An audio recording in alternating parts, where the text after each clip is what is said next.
Buen día, siguiendo con estas clases de repaso, vamos a hablar ahora, vamos a hacer y aprovechar esta clase como para hacer un resumen de lo que sería el tubo digestivo o el aparato digestivo.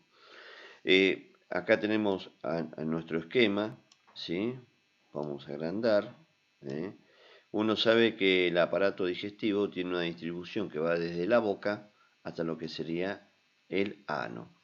Vamos a sacar la piel para poder visualizar entonces todo el tubo digestivo. Fíjense acá cómo va desde la boca hasta lo que sería el recto. Si uno, vamos a sacar el esqueleto también, así vemos todo el aparato digestivo. Fíjense, vamos a aumentar acá y vamos a empezar en primer lugar por lo que sería la cavidad bucal, ¿no? A este nivel, entonces tenemos lo que es la boca y esto hace de que eh, la cavidad bucal sea el punto de inicio donde se realiza la masticación y la preparación del alimento para que pueda ser digerido. ¿Se acuerdan que teníamos nosotros a este nivel? Vamos a girar acá la primera parte del tubo digestivo. Ahí se ve lo que sería la úvula, que sería parte del paladar blando, ¿sí? Y lateralmente lo que vamos a encontrar van a ser estas glándulas que están a los costados, que corresponden a la glándula parótida, que es la que se va a encargar de la secreción de la saliva para ir preparando, como dijimos, a ese bolo alimenticio para la digestión. La parótida, que está ubicada por debajo del oído, del conducto auditivo externo y por detrás del maxilar inferior, tiene su conducto, que es este que vemos acá, que es el conducto de Stenone, que va a desembocar a la altura del segundo molar superior. Más hacia abajo, en el piso de la boca, podríamos decir, tenemos estas dos glándulas.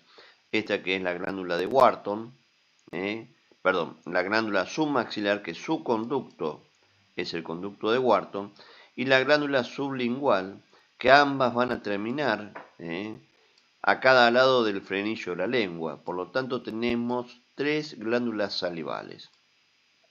Una vez que la comida pasa de la boca, va a pasar a este órgano que tenemos acá, que es lo que se llama la faringe. Recuerdan que la faringe tiene tres porciones.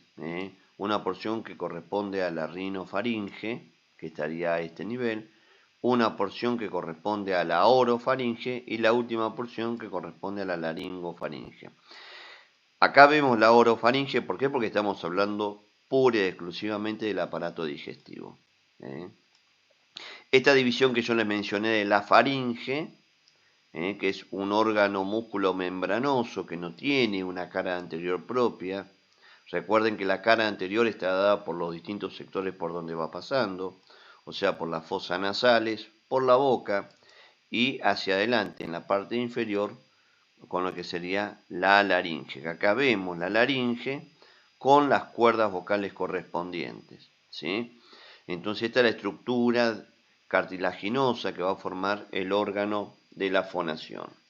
Por detrás, a este nivel, ¿sí? Vamos a encontrar lo que serían los senos piriformes o los canales alimenticios, que es por donde va a descender la comida. La estructura de la faringe sabemos que va desde la base del cuello, de la base del cráneo, hasta una línea que pasa a la altura de la sexta vértebra cervical. A este nivel estaría la unión entre la faringe y el esófago, y es lo que nos permite ahí automáticamente diferenciar a esta parte del tubo digestivo que tiene la particularidad que se separa el aparato respiratorio, o sea, la laringe, de lo que sería el aparato digestivo. Entonces, a partir de la sexta cervical, continúa el aparato digestivo con este órgano que es el esófago, que es un órgano muscular, cilíndrico, que está ubicado en el mediastino posterior, que va a ir desde dónde? Desde una línea que llega, como dijimos, a la sexta cervical, hasta la unión esófago-gástrica, que lo que nos daría la porción o el límite para ingresar al estómago. Este sector que vemos acá sería la unión esófago-gástrica que corresponde al cardias. Del esófago, ¿qué vamos a decir? Ya algunas cosas hemos visto. Es un órgano entonces muscular, se relaciona hacia adelante en la parte superior del tórax con la tráquea. Vamos a poner el aparato respiratorio ahí para que vean la tráquea. Perdón, a ver, no, este que está acá. Esto vamos a sacar ahí en la parte del corazón. Entonces fíjense, voy a sacar acá el pulmón. Ahí se ve en la parte más proximal, en la parte más proximal, esto que sería el esófago, y hacia adelante su relación con la tráquea. Esto acuérdense porque son cosas que preguntamos en el examen. Fíjense cómo a este nivel se visualiza bien, esto sería la carina, el punto de bifurcación, entonces en la mitad superior hay relación con la tráquea y en la mitad inferior del esófago la relación anterior va a ser con el corazón. Vamos a ponerlo para que se den cuenta de lo que estamos hablando, ¿sí? Ahí está. Entonces la mitad superior con la tráquea, la mitad inferior con el corazón. Otra relación importante que le vamos a poner al esófago, particularmente, es con algunos nervios, principalmente con el nervio neumogástrico. El nervio neumogástrico, ¿sí?, es el 10º par craneal y se relaciona con el esófago porque tiene todo su recorrido por la cara anterior y por la cara posterior del mismo. ¿Está? No lo voy a poner acá porque si les pongo aparecen todos los nervios y se van a terminar confundiendo un poco más. ¿Qué le continúa al esófago? El estómago. El estómago es este órgano que está acá. Vamos a agrandar ahí y lo vamos a poner en este sentido. Voy a sacar este pedacito del hígado ahí para poder visualizar mejor. Entonces, esto es el estómago. Recuerden que el estómago, cuando uno lo describe, puede hablar de lo que sería la configuración externa y la configuración interna. Si yo describo al estómago desde el punto de vista de la configuración externa, así como yo lo veo ahora, voy a describir 3 sectores. Un sector, que es este que está acá, que sería el techo, fondo o cámara gástrica. Otro sector, hablando siempre de configuración interna, configuración interna, esto que sería el cuerpo y esto que estaría acá que sería el antro, o región antropilórica. Si yo me voy a la configuración externa, tengo una parte que es vertical, que va a corresponder a la tuberosidad mayor del estómago, y una horizontal que va a corresponder a la tuberosidad menor del estómago. 2 bordes, este que es cóncavo, que corresponde a la curvatura menor, y este externo, que es convexo, que corresponde a la curvatura mayor. Si yo hablo de los medios de sostén del estómago, acá encuentro uno, que esto sería el epiplón menor, o epiplón gastrohepático. Fíjense que va desde la curvatura menor del estómago hasta el hígado, ¿sí? Si yo vuelvo acá a ponerles el hígado, ahí se ve el epiplón menor. De la curvatura mayor hasta el colon transverso estaría el epiplón mayor, ¿sí? Y por detrás, fíjense que hay un espacio, voy a ir hacia atrás. Este espacio que vemos acá atrás va a corresponder a lo que se llama la transcavidad de los epiplones. ¿Sí? Bien. Vamos a sacar de vuelta el hígado. ¿Sí? Y ahí vemos entonces este epiplón menor, que es uno de los repliegues del peritoneo. El estómago tiene un orificio de entrada, que como dijimos era el cardias, y un orificio de salida, que sería el píloro. Y acá comenzaría lo que es el intestino delgado. El intestino delgado lo podemos dividir en dos sectores. Por un lado, lo que es el duodeno, que acá se ve una parte del duodeno, y otra parte lo que es el yeyuno ilion, que es lo que vemos acá. Son las dos porciones. La más larga es el yeyuno ilion, la más cortita sería el duodeno. Voy a retirar acá este sector del intestino grueso para poder ver ahí bien, entonces lo que sería el duodeno. Fíjense, esto es la primera porción, o el bulbo. Esto sería la segunda porción, la tercera porción, y acá estaría la cuarta porción. Yo siempre digo que es interesante que uno recuerde los nombres que se le dan, porque topográficamente nos sirve para relacionar. Si yo me pongo acá a la primera porción, le pongo el nombre de subhepática. ¿Por qué? Porque está por debajo de ¿quién? Del hígado. Si yo le agrego acá el hígado, van a ver que está por debajo. Entonces, la primera porción subhepática. La segunda porción, que es esta que es vertical, le voy a poner el nombre de prerrenal porque topográficamente está por detrás del riñón derecho. Fíjense, ahí le puse el riñón, ahí se ve. Vamos a girar ahí un poquito. Ahí estamos viendo. Entonces al riñón derecho. Entonces la segunda porción, que es vertical, le voy a poner el nombre de prerrenal. La tercera porción del duodeno le voy a poner el nombre de precavo aórtica. ¿Por qué? Porque va a estar por delante de la aorta, ¿sí? Y de la vena cava, ¿sí? Ahí se ve la vena cava, ahí la estamos marcando, ven que está pasando justo por detrás, y a la arteria aorta que está pasando al costadito. Entonces, esta porción sería la precavo aórtica. Y la última porción, que está acá, sería la cuarta porción, que es oblicua y ascendente.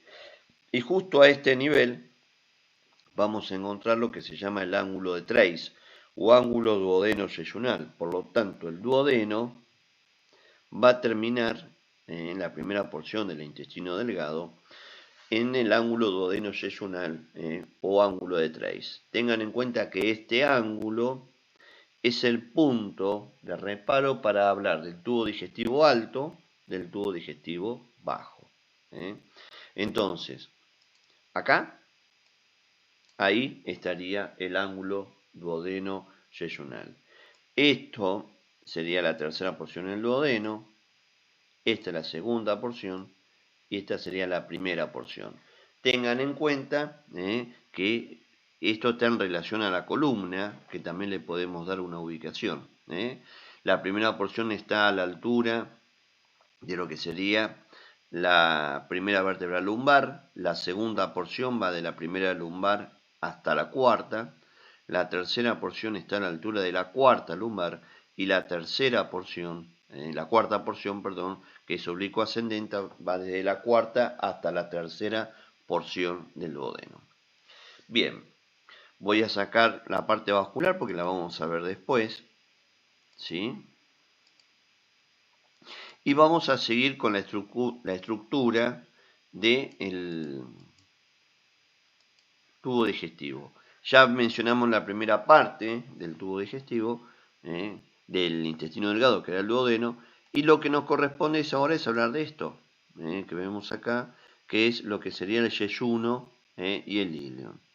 Fíjense el primer concepto. Las asas del yeyuno en líneas generales tienen una dirección horizontal y las del ilion tienen más una dirección vertical. Vamos a mirarlos desde atrás. Vamos a sacar la aorta. ¿Sí? Ahí está. Entonces acá estaría el ángulo de trace. Esto es una vista posterior. Ángulo de trace. Todo esto es el parte yeyunal y todo lo que está pintadito de verde sería el ilion.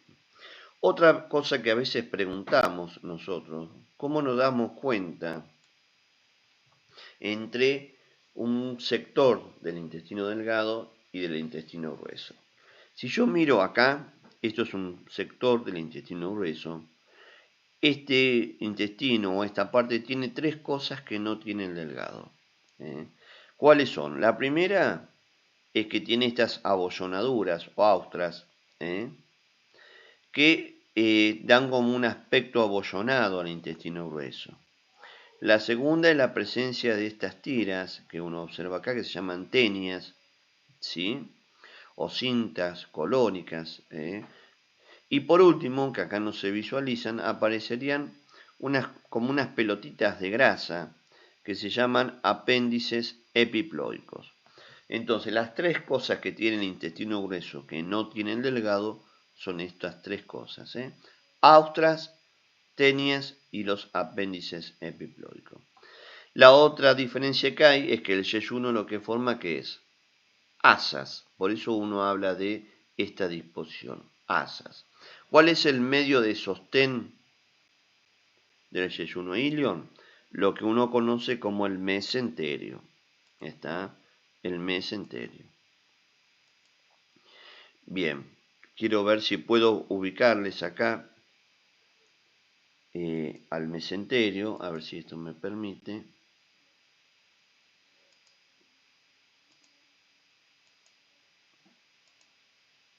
No. Pero recuerdan que el medio de sostén del intestino delgado sería el mesenterio. Acá se ve, porque habíamos hablado del colon y en su defecto, cuando hablamos de la curvatura mayor del estómago, del epiplón mayor, esto que uno ve colgando acá a este nivel, todo esto amarillo, sería el delantal de los epiplones. ¿Está?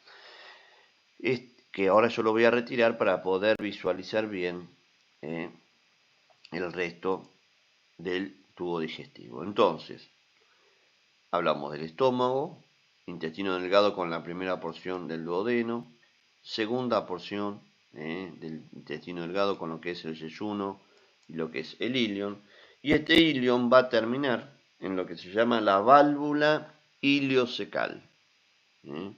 Fíjense acá, a ver si esto lo podemos fadear, ahí se ve, esto es el ilion, acá está el intestino grueso, ven cómo se ven los pliegues de las austras.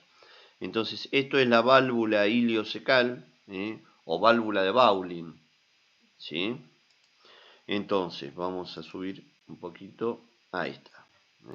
Fíjense lo que le decía de las tenias, ven cómo se ven las tenias, que son estos cordones que están pasando, y ahí se ven todas las austras que corresponden al intestino grueso. Vamos a poner de vuelta acá. Y el intestino grueso topográficamente lo vamos a dividir en ¿qué? Ciego, ¿sí? Colon ascendente, ángulo hepático del colon, que estaría a este nivel, colon transverso, ángulo esplénico del colon, ¿sí? A este nivel, colon descendente,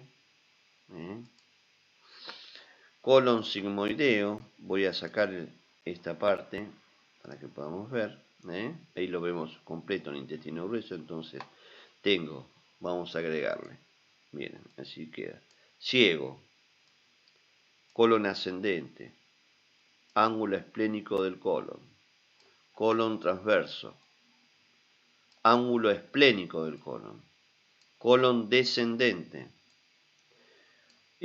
colon sigmoideo, recto, y la parte final que va a corresponder a lo que sería el ano. Ya lo vamos a ver porque esto se modifica ahí. Y la parte final, entonces, que dijimos, ahora la vamos a ver. Que teníamos entonces la ampolla rectal y por último el ano en la parte más inferior. Vamos a, en líneas generales, para que uno tenga presente, la zona del apéndice que está ubicado acá, a nivel del ciego, es móvil porque tiene lo que se llama un meso. Así como el yeyuno ilion es móvil, porque tiene su mesenterio, el intestino grueso tiene algunos repliegues. El apéndice, el colon transverso y el colon sigmoideo, en líneas generales, son móviles. ¿Por qué? Porque tienen un meso. Mesoapéndice, mesocolon transverso y mesosigma. En cambio, el colon ascendente y el colon descendente son fijos porque están unidos por lo que se llaman las fascias. ¿Fascias de cuál esencia? Muy bien. Entonces ahí nos quedó, en líneas generales, lo que se llama el marco colónico. Ven toda la distribución del colon. Me voy a ir a la zona del recto, a este nivel, en la parte proximal, este punto que vemos acá, ¿sí? Ven que visto lateralmente tiene como una curvatura, y esto está dado en lo que se llama el promontorio. ¿Se acuerdan que el promontorio es la parte más saliente del sacro? ¿Sí? A ver si... No. Esto yo quería ver si me permite hacer un corte. No. Para poder mostrarles lo que uno vería por dentro en la región anal.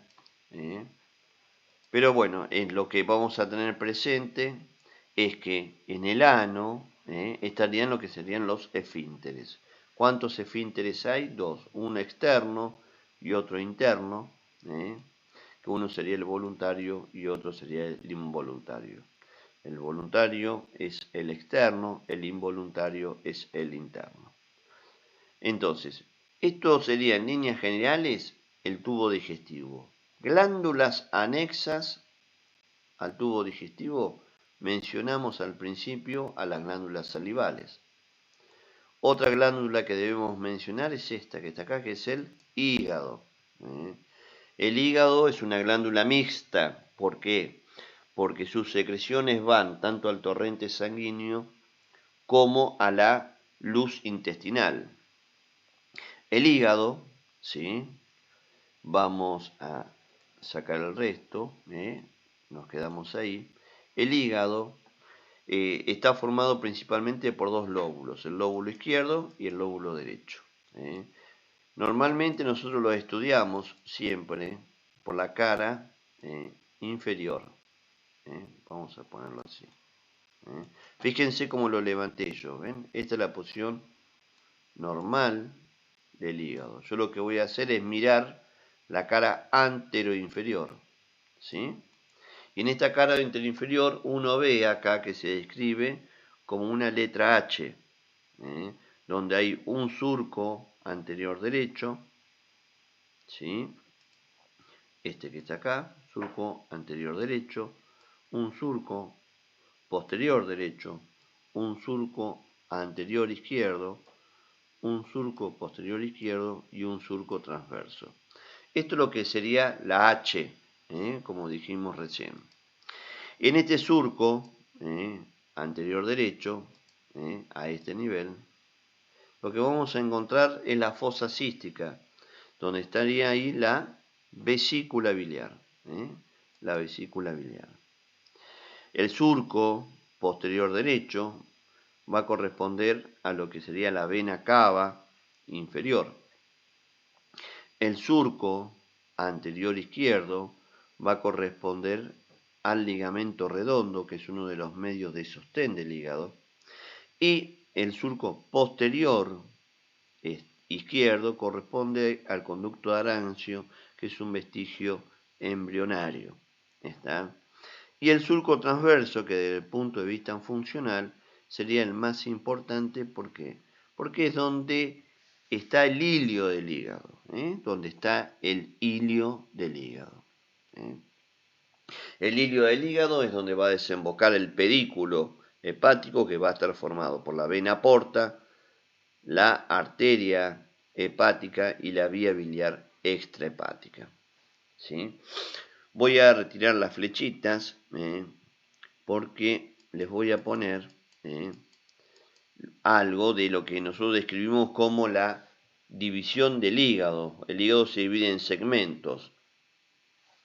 Habíamos dicho que íbamos a encontrar la vena porta, que formaba parte del hilio, y la vena porta, cuando entra dentro del hígado, se divide en troncos principales.